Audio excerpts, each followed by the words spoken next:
Olá, meus amigos, um dia de muita paz para todos nós.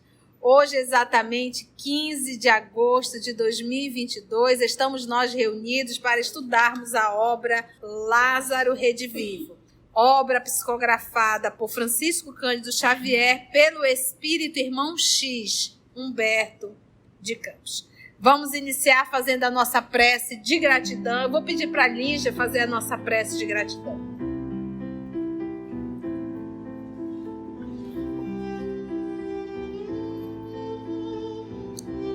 Jesus amado,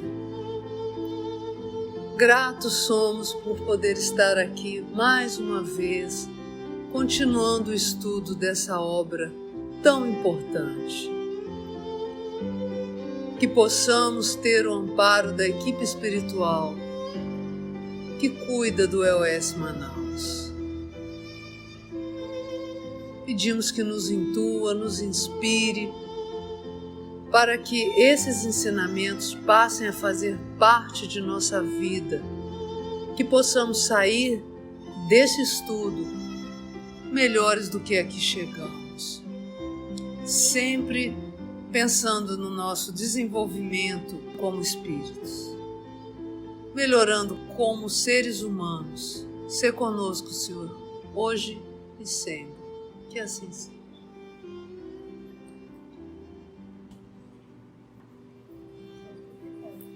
A nossa irmã Aramita irá recapitular o nosso último estudo. Então, estamos estudando Conquista e Liberdade, onde o irmão X nos fala que somos ainda muito apegados, né? Os nossos apegos, que são as disposições dos nossos estados de espírito. E que nós nos apegamos a tudo que é matéria e nos esquecemos de nos apegarmos ao que é importante. E ele fala dos conquistadores da matéria, né? Fala de Napoleão, fala de Alexandre Magno, fala que são raríssimos os espíritos encarnados que se recordam de fazerem a conquista de si mesmos. A gente quer conquistar fora, mas não quer conquistar dentro. E ele diz que sem luz no coração é impossível fugir ao jogo de sombra das conquistas exteriores. Então, como só temos conquistas exteriores, não nos preocupamos de acender a luz do nosso coração. Ficamos aí, tia. Obrigada, querida Aramita. Então, vamos retomar ao parágrafo que nós paramos. Nós iniciamos esse parágrafo, mas vamos retomar ele do iniciozinho, quando ele fala de liberdade, a verdadeira liberdade. E nós citamos João, capítulo 8, versículo 31 a 32, quando diz: conhecereis a verdade e a verdade vos libertará. Então, que Jesus nos conduza. É necessário libertarmos-nos para que compreendamos a liberdade. Quando a gente fala em liberdade, a gente não compreende liberdade. Se eu pedir assim, fale o que é liberdade para você. Aí você vai dizer, liberdade para mim é escolher o que eu quero, é vestir o que eu quero, é ir para onde eu quero. Não. Você nunca veste o que quer. Você veste o que a sociedade pede para você vestir. Você veste para agradar A, B, C ou D. Você veste se submetendo às modas. Então você é um preso. Você vai para onde está na moda ir. Você vai para onde o grupo vai, porque você sozinho não tem coragem de ir. Entende? Então, se nós fizermos uma autoavaliação, nós vamos observar que nós somos criaturas aprisionadas a conceitos, a regras, a opiniões pessoais. Quantas vezes você não se arruma no seu quarto e sai e alguém diz assim, eu não gostei dessa roupa em você. O que você faz? Quase sempre volta e troca. Ou por birra você pode até não trocar, mas você passa o dia todinho com a imagem daquela pessoa te dizendo que aquela roupa não te ficou bem.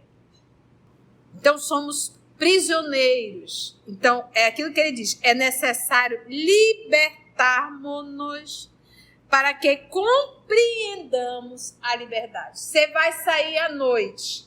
Primeira prisão, tem que vestir, porque nessa noite, essa festa, tem que ser assim, tem que ser assado. Você já vai como pede o figurino. Chegando lá, para você ser aceito no grupo, você nem gosta de bebida, mas para ser aceito, o que você faz? Bebe. Você é novamente um prisioneiro. Você não tem uma personalidade livre, você não tem uma personalidade formada, você não tem certeza, logo você é um prisioneiro. Outra coisa, que aí eu pego um pouco de Sócrates, preso está quem está aprisionado aos seus vícios. Quantos de nós não estamos aprisionados aos nossos vícios? Vícios, você não consegue, você é um prisioneiro. O vício alimentar, o vício do exercício físico, porque tem gente que é viciada em exercício físico. Viciado, não consegue dar um movimento se não fizer.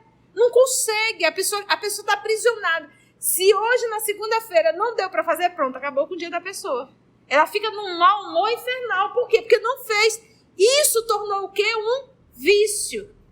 E logo, se é um vício, tornou a pessoa o quê? Prisioneiro. Horas assistindo, antigamente a gente chamava novela, agora é série. Temporadas e mais temporadas. Temporadas, e assim, a novela nós éramos obrigados a assistir 50 minutos e cenas do próximo capítulo acabou. Você tinha que aguardar, né, Ana Claudinha? O dia seguinte, e se fosse no sábado, era cenas do próximo capítulo, meu filho, só segunda-feira. Hoje em dia não, porque esse trem aí, chamado série, maratona. O pessoal diz maratona, um entra no outro. Eu não dou conta nem de assistir um capítulo, quanto mais uma série toda, uma maratona, não dou conta.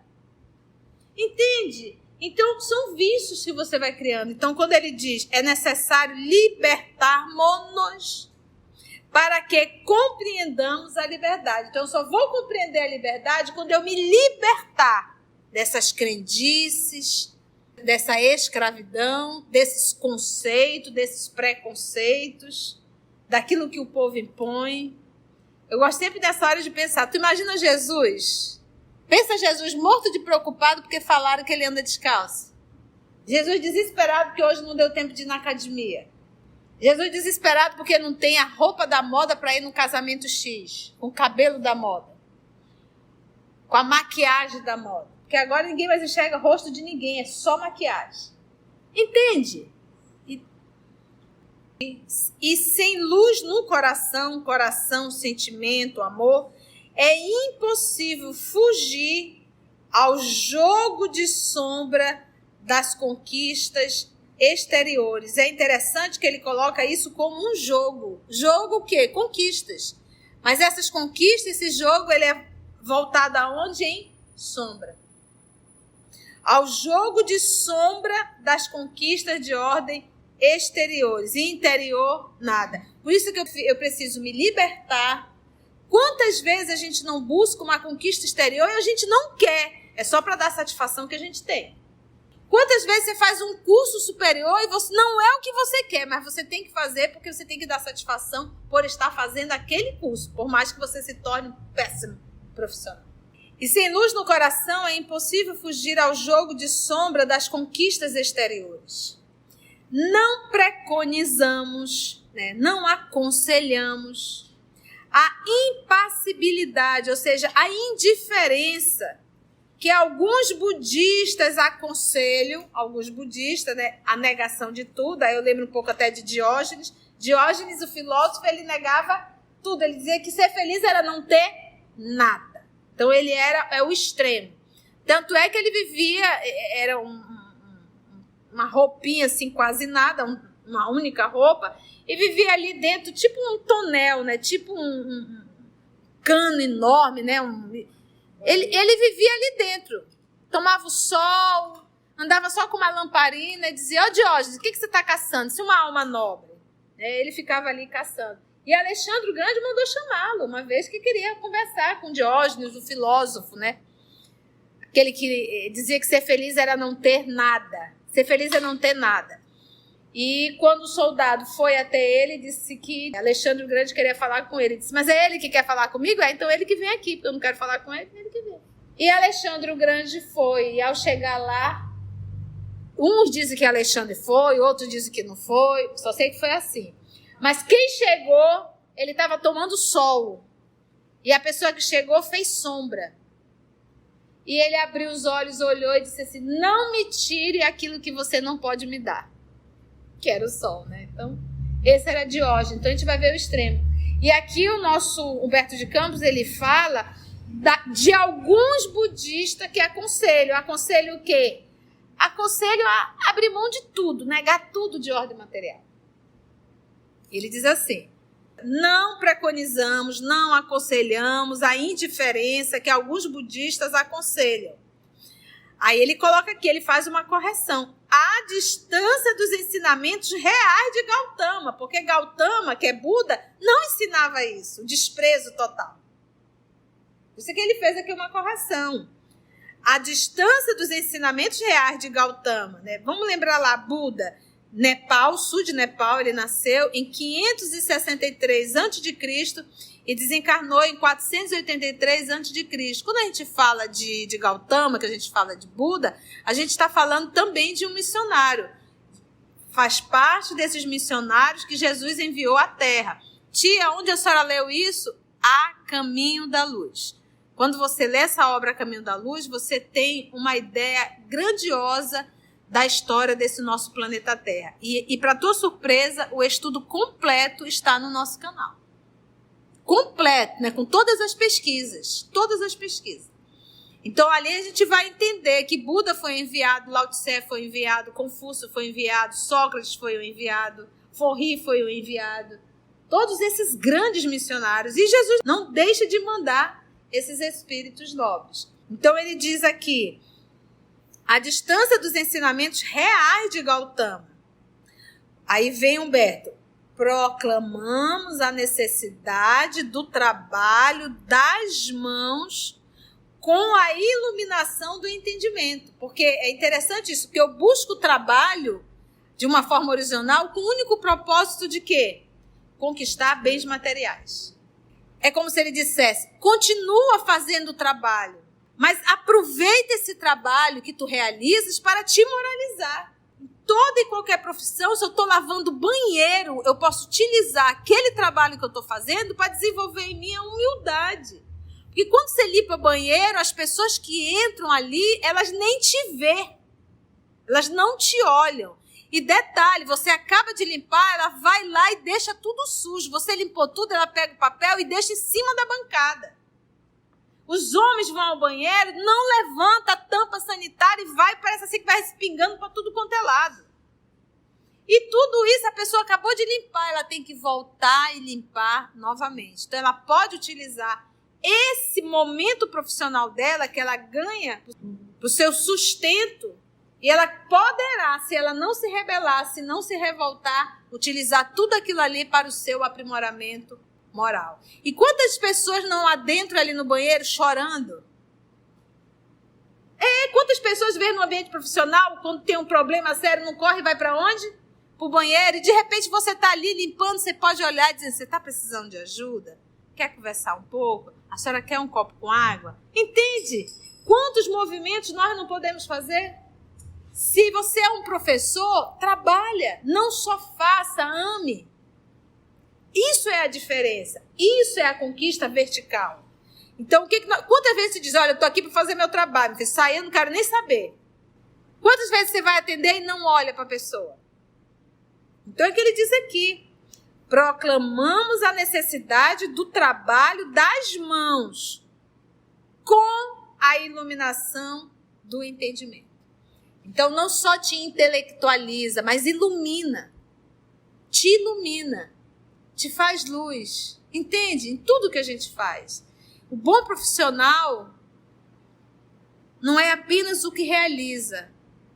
O bom profissional é aquele que realiza com amor. É aquele que olha e vê um semelhante na frente dele. Vê o irmão. Entende? Fazer de forma robotizada, isso apenas me mostra inteligência, mas não uma inteligência iluminada. Ficou claro isso? Então, pode observar, nossa vida profissional é uma vida profissional sem luz. Sem luz. Tudo que a gente faz é de forma mecânica, de forma cansativa, reclamando. A gente se preocupa muito com dinheiro. A gente não se preocupa com quem a gente está fazendo, para quem a gente está fazendo, a forma que estamos fazendo. A gente não se coloca no lugar do outro. A morte esperará todas as criaturas em seu campo de verdade. Gente, Humberto de Campos, ele escreve muito bem. A morte esperará todas as criaturas em seu campo de verdade. Primeiro, a morte é uma verdade? É, ela existe. A morte vai esperar? Vem cá, ó. Agora vamos ver a verdadeira verdade. Não a que parece ser, mas a que é. O momento do acerto de contas. O momento do tirar as máscaras. O momento da verdade. A morte esperará todas as criaturas em seu campo de verdade. E ao influxo, a ação, o efeito de sua luz, devemos restituir ao mundo todos os patrimônios exteriores que ajuntamos em nossa mania de conquistar ao inverso. Porque o que eu deveria conquistar? Horizontal ou vertical? Vertical. E normalmente o que eu faço? O inverso, eu conquisto o quê? Horizontal. Vou ao encontro da morte, porque isso é uma realidade para todos nós. Tudo que eu conquistei no horizontal vai ficar. E o inverso, porque o que você deveria ter feito, minha filha, você não fez. Todas as tuas conquistas de forma horizontal te aprisionaram, te tornaram prisioneiro, você se aprisionou, você se tornou mesquinho. E detalhe, por isso é que diz, toda pessoa que é mesquinha, toda pessoa que é extremamente materialista, ela não consegue servir a Jesus, por conta do apego. E detalhe, existe também um outro ponto, que a pessoa, ela não é mesquinha, mas ela esbanja muito dinheiro, ela estoura muito, mas não ajudando. Ela estoura o dinheiro nos seus prazeres. Então ela é capaz de dar $200 mil numa bolsa, ela é capaz de fazer uma viagem caríssima, mas é incapaz de dar uma cesta básica. Entende o que eu estou falando? Então não é uma questão de ter ou de distribuir, é a intenção, é como eu utilizo tudo isso. O que me vale ter uma parede cheia de certificado, se isso não me torna um ser humano melhor? De que me vale ter um banco abarrotado, se isso não me torna um ser humano melhor? Só vai me atrapalhar. E ao influxo, a ação, o efeito de sua luz, devemos restituir efeito da sua luz, porque a morte não vai chegar? Vai. Devemos restituir ao mundo todos os patrimônios exteriores, porque os patrimônios interiores eu não tenho como devolver. Esse é o que? É meu. Por isso que o nosso Senhor Jesus diz, amontoeis tesouros nos céus, aonde o homem não rouba, a ferrugem não corrói, as traças não comem.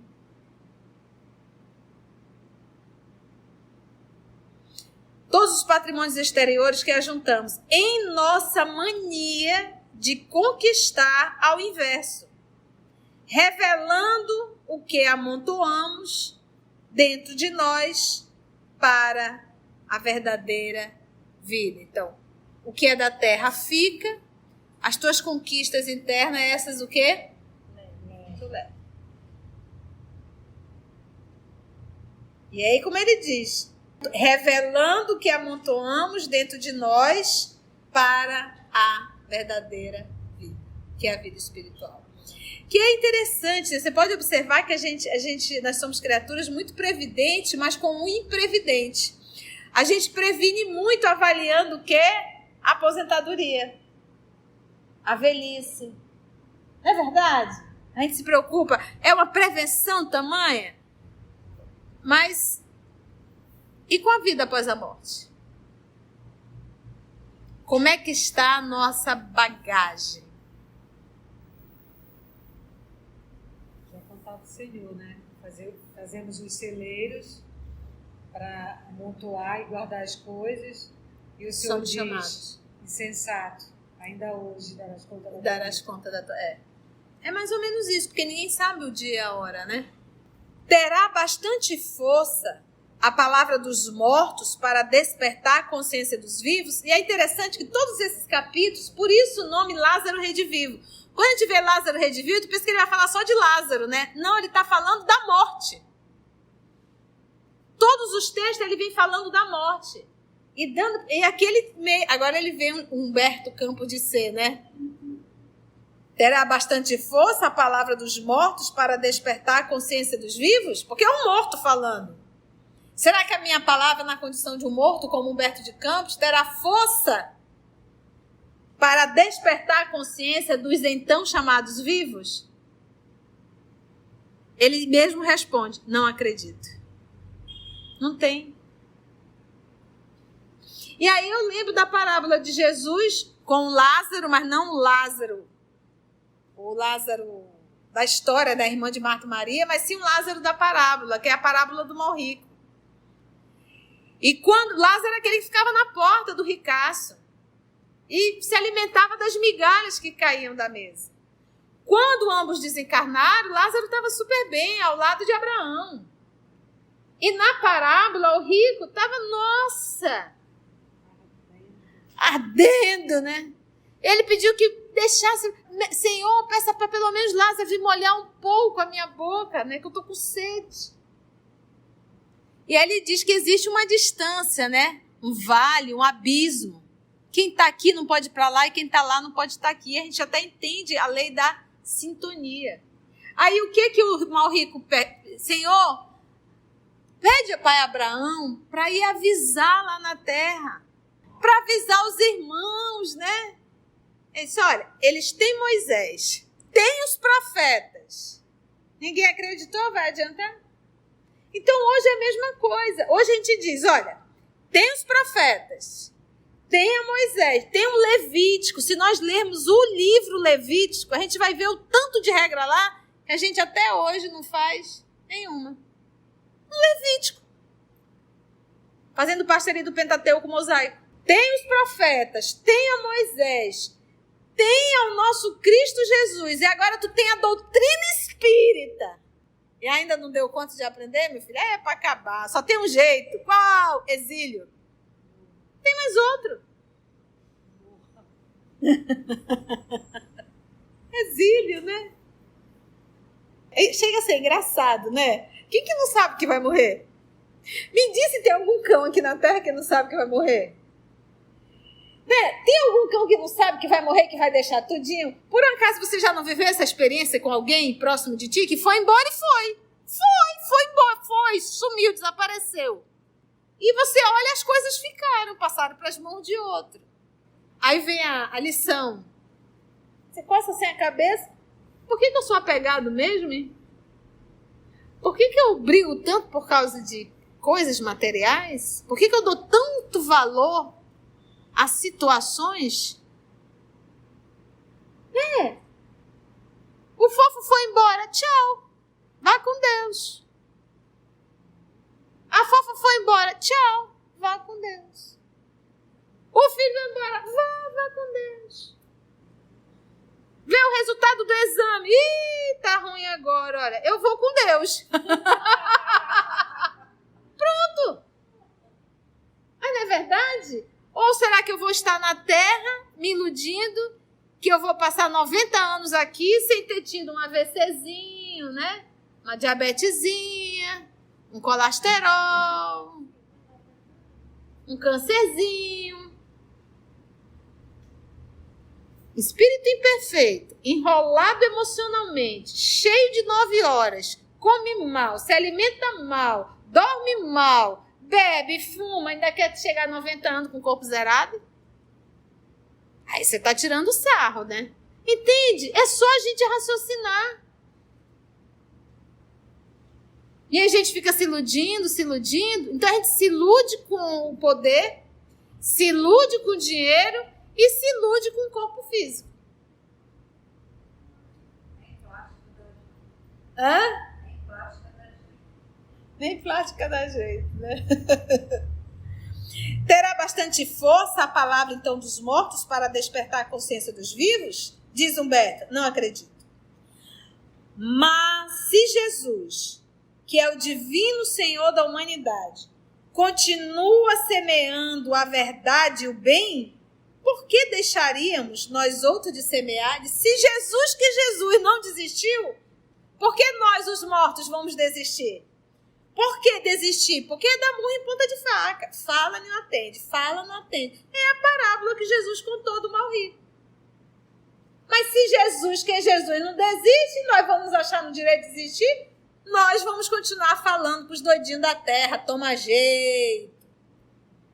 O mundo de carne é vasta esfera, cheia de berços luminosos, onde a vida é provável e repleta de sepulturas sombrias, onde a morte é fatal. Ele é um poeta, cheia de berços luminosos. Berço é sinônimo do nascimento, é o sinônimo do começo. Ali é luz, está começando a oportunidade 1000. Ali a tua consciência está zerada. Tu não lembra de nada, o papai te dá uma oportunidade, meu filho, vai lá, tu vai acreditar que tu é um anjozinho. Você não vai lembrar de nada, eu só quero que dessa vez tu acerte. Berços luminosos, né? Onde a vida é provável. Pode mudar? Pode fazer diferente? Pode começar de novo? Pode! É provável que você mude. Mas ela é repleta de sepulturas sombrias. Aí já é a culpa. O arrependimento. O que eu fiz?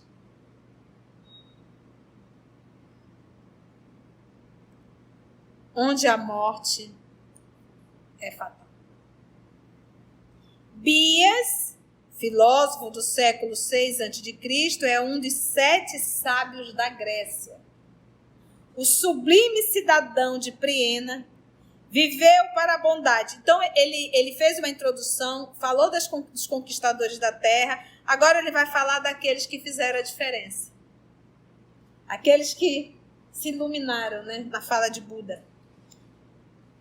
Viveu para a bondade e para a sabedoria, bondade e sabedoria, no serviço aos semelhantes. Filósofo eminente e sábio generoso, era o amigo de todas as classes e nunca se escravizara às posses efêmeras. Meus irmãos, há pessoas que trabalham segunda a sábado, às vezes 12 horas por dia. Não abre mão da família, de filho, de tudo, em detrimento do dinheiro. É um escravo. Nunca se escravizar às posses efêmeras, nem compuscar a consciência ouvindo as sugestões do mal. E temos histórias dele interessantes, né? Que ele recolheu algumas mulheres, algumas meninas e cuidou como filhas e orientou elas realmente, conduzindo a nível da inteligência, desenvolver a intelectualidade, educou mesmo. Quando os soldados de Ciro ameaçavam a cidade com a invasão em ruínas, seus compatriotas amealhavam apressadamente seus pequenos tesouros domésticos. A cidade foi invadida e todo mundo pegando o quê? Coisas, seus pertences. E seus pequenos tesouros domésticos para a retirada. Homens e mulheres, velhos e crianças, atropelavam-se uns aos outros, tentando salvar, com êxito, as joias e haveres, os perfumes e tapetes custosos. Observando, porém, que o sábio se mantinha calmo e indiferente às inquietações da hora. Se você pega aqui o nosso querido Bias, Enfia ele agora numa Covid. Como é que você acha que ele ia estar? Cuidando dos desvalidos. Cuidando dos desvalidos, dos desesperados. Tranquilo. Porque quem está no leme é Deus. Todo mundo ali desesperado, guardando as coisas, porém, que o sábio se mantinha calmo e indiferente às inquietações da hora. Interpelaram-no quanto à carga que deveria conduzir, mas com espanto ouviram-no informar: eu trago tudo comigo. Tudo que eu preciso está aqui dentro. Tem algumas frases dele que eu andei pesquisando, eu adorei. Olha essa aqui, olha. O cargo revela o homem. O cargo revela o homem. Você tem um trabalhador legal dentro do centro espírita, dá um cargo para ele. Você tem um amigo legal dentro da lida do serviço público, dá um cargo para ele. O cargo revela o homem. Essa aqui eu gostei. Não sejas nem mau, nem tolo. Aí eu lembro da frase da minha irmã: Mana, Jesus me libertou, mas não me abestalhou. Não seja mau, mas também não seja tolo.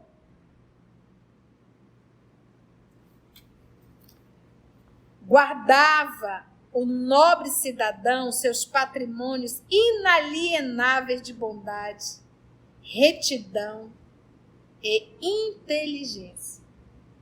No Supremo, dá uma inveja dele, né? No supremo instante da morte, quando nos sitiam, né? Nos cercam ali as armas invisíveis da realidade, né? Que é da morte, armas invisíveis. Ai daqueles que não puderem repetir a inesquecível informação do filósofo aos companheiros em desesperação. Qual era a informação? Eu trago tudo comigo. A ignorância estabelece o cativeiro, mas a sabedoria oferece a liberdade. Então, o que me oferece a liberdade? A sabedoria. E o não conhecer me dá o cativeiro. Nós temos hoje um número enorme e muito maior de cativos. Se as conquistas do homem restringem-se ao plano das aquisições externas, com o desconhecimento do caráter transitório da existência humana, chegado o momento decisivo, em vão tentará carregar alfaias, né? Móvel, utensílios, joias, objetos de culto, né? Seria tudo isso. E adornos, vestuários e depósitos terrestres, porque, em verdade, não ficará pedra sobre pedra. E aqui, essa fala final dele, ele está se reportando a Jesus quando fala do templo. A fala de Humberto de Campos é muito inteligente. Não é uma leitura rápida. Então, por que as pessoas acreditavam que Deus estava onde? Dentro do templo. E Jesus diz, não ficará pedra sobre pedra. Então, mais uma vez, aqui é como se ele finalizasse. Constrói o templo dentro de ti. Porque fora não ficará pedra sobre pedra. Foi bom, gente? Você tem noção da quantidade de lições contidas aqui dentro? Antes de orarmos em agradecimento, vamos ouvir algumas considerações da tia que destacamos neste estudo para a reflexão dos ensinamentos. Vamos aos destaques da tia? Quando a gente fala em liberdade, a gente não compreende liberdade. Entende? Então, se nós fizermos uma autoavaliação, nós vamos observar que nós somos criaturas aprisionadas a conceitos, a regras, a opiniões pessoais. É necessário libertarmos-nos para que compreendamos a liberdade. Você não tem uma personalidade livre, você não tem uma personalidade formada, você não tem certeza, logo você é um prisioneiro. preso está quem está aprisionado aos seus vícios. Quantos de nós não estamos aprisionados aos nossos vícios? Então, eu só vou compreender a liberdade quando eu me libertar dessas crendices, dessa escravidão, desses conceitos, desses preconceitos, daquilo que o povo impõe. Eu gosto sempre dessa hora de pensar. Tu imagina Jesus? Pensa Jesus morto de preocupado porque falaram que ele anda descalço. Jesus desesperado porque não tem a roupa da moda para ir no casamento X, com o cabelo da moda. Quantas vezes a gente não busca uma conquista exterior e a gente não quer? É só para dar satisfação que a gente tem. Porque eu busco o trabalho de uma forma horizontal com o único propósito de quê? Conquistar bens materiais. É como se ele dissesse, continua fazendo o trabalho, mas aproveita esse trabalho que tu realizas para te moralizar. Então não só te intelectualiza, mas ilumina. Te ilumina. Te faz luz. Entende? Em tudo que a gente faz. O bom profissional não é apenas o que realiza. O bom profissional é aquele que realiza com amor. É aquele que olha e vê um semelhante na frente dele, vê o irmão. Fazer de forma robotizada, isso apenas me mostra inteligência, mas não uma inteligência iluminada. Porque o que eu deveria conquistar? Horizontal ou vertical? Vertical. E normalmente o que eu faço? O inverso, eu conquisto o quê? Horizontal. Vou ao encontro da morte, porque isso é uma realidade para todos nós. Tudo que eu conquistei no horizontal vai ficar. E o inverso, porque o que você deveria ter feito, minha filha, você não fez. Todas as tuas conquistas de forma horizontal te aprisionaram, te tornaram prisioneiro. Você se aprisionou, você se tornou mesquinho. E detalhe, por isso é que diz, toda pessoa que é mesquinha, toda pessoa que é extremamente materialista, ela não consegue servir a Jesus. Por conta do apego. Então não é uma questão de ter ou de distribuir. É a intenção, é como eu utilizo tudo isso. O que me vale ter uma parede cheia de certificado, se isso não me torna um ser humano melhor? De que me vale ter um banco abarrotado, se isso não me torna um ser humano melhor? Tem algum cão que não sabe que vai morrer, que vai deixar tudinho? Por acaso você já não viveu essa experiência com alguém próximo de ti que foi embora e foi? Foi embora, sumiu, desapareceu. E você olha, as coisas ficaram, passaram para as mãos de outro. Aí vem a lição. Você coça assim a cabeça.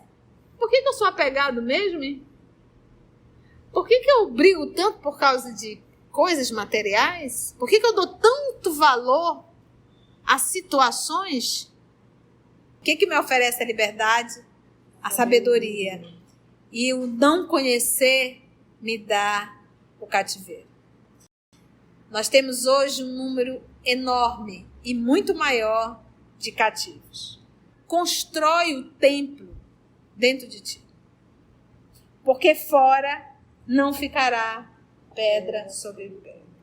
Assim, concluindo o nosso estudo de hoje e agradecendo o nosso Mestre Jesus por mais este momento de aprendizado, vamos orar? Devemos agradecer. O nosso sentimento, amor amado, é de muita gratidão por estarmos tendo essa oportunidade, ainda encarnados. É um chamado, uma trombeta a nos despertar da ignorância. Agradecemos-te, Senhor, infinitamente. Agradecemos aos amigos espirituais aqui presentes e, acima de tudo, ao nosso Deus, ao nosso Pai Criador. Que assim seja.